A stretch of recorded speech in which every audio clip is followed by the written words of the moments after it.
My name is Gabe Byrd. I attend Bella High School. I'll be going to HBU next year.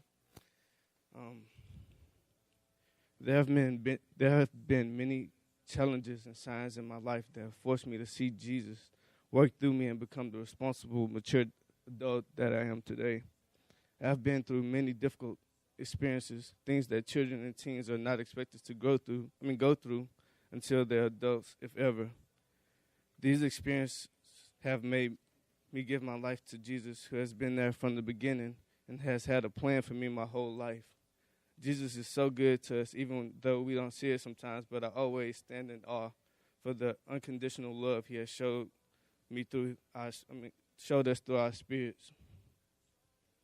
My mom has 8 kids, all from different fathers of whom my mom has 8 children, all from different fathers, none of whom stayed in our life or ever cared about any of us.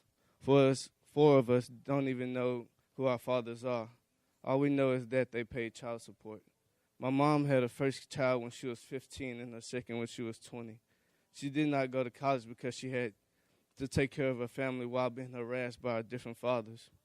They all treated her terribly and didn't care about their demeaning behavior towards our mother. However, she was a strong woman. She has been there through the worst of times, but managed to take care of us.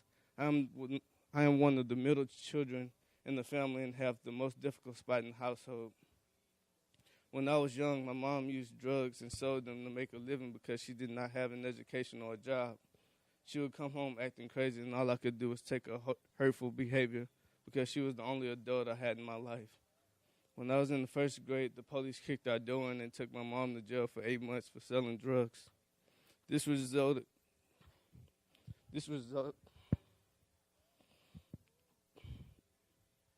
in us being sent to Child Protective Services, CPS. My brothers and I were very close, so when they tried to separate us at CPS, we held together, which resulted in us being able to stay together. After being in CPS custody for 2 weeks, our mother sent our cousins to come get us and take care of us, but the only thing is they did the opposite. For 8 months, I spent my life getting beat, starved, and taken advantage of by my family members. But before my mom left, she told me to take care of my brothers and sisters and keep my head up and be the man of the house. She let me know that things were going to happen that I didn't understand, but just to keep them safe. What I didn't know that Jesus was in the midst of it all, formulating the soldier of Christ he wants me to be.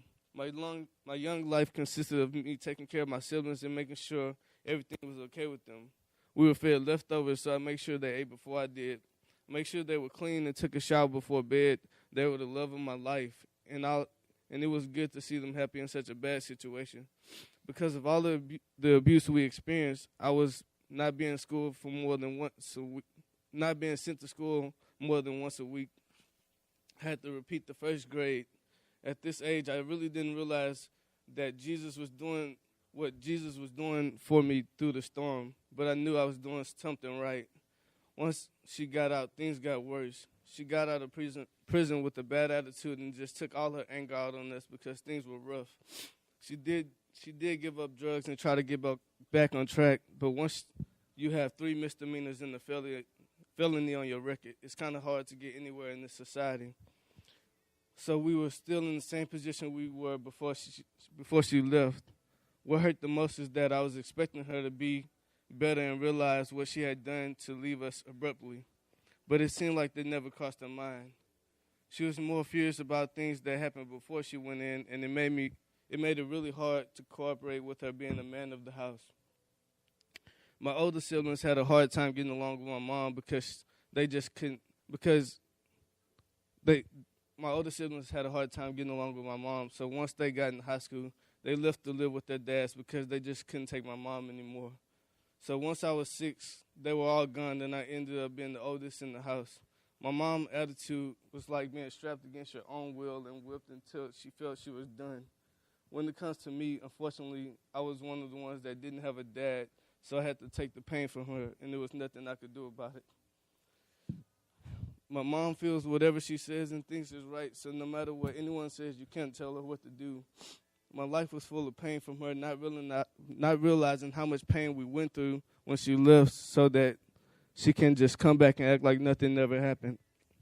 It made me furious and grow angry towards her.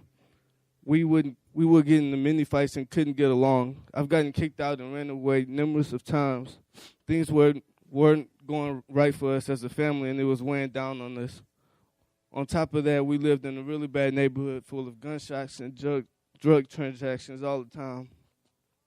Around my 7th grade year, we tried to go on a church thing. I didn't know what to expect, and I was just going because we had to. After a while, it was really cool, but the example my mom was giving me wasn't a good one. She would send us to church and just stay at home and do whatever. I wondered why we would have to go to church, and she didn't, but I never and could say anything about it, so I just let it roll by. Eventually, we fell into a state of going to school because we had to. Going to church because we had to, so it wasn't really important to us. Going through school, I knew a lot about life compared to my peers around me, which made me a step ahead of a lot of people. Even though I knew a lot, I was looking at it in a bad way and not beneficial. I started playing sports to spend as less time at home as I could and to help, but then I started hanging with the wrong crowd on the team. I started doing a lot of stuff with different people because everyone else was doing it. I wanted to be like them, and I thought it was cool, and it ended up being a big relief for my mom. It was an everyday, all-day thing, and I didn't care about what people thought or whom I hurt. By the end of my sophomore year, stuff was still the same at home, but I felt on top of the world at school.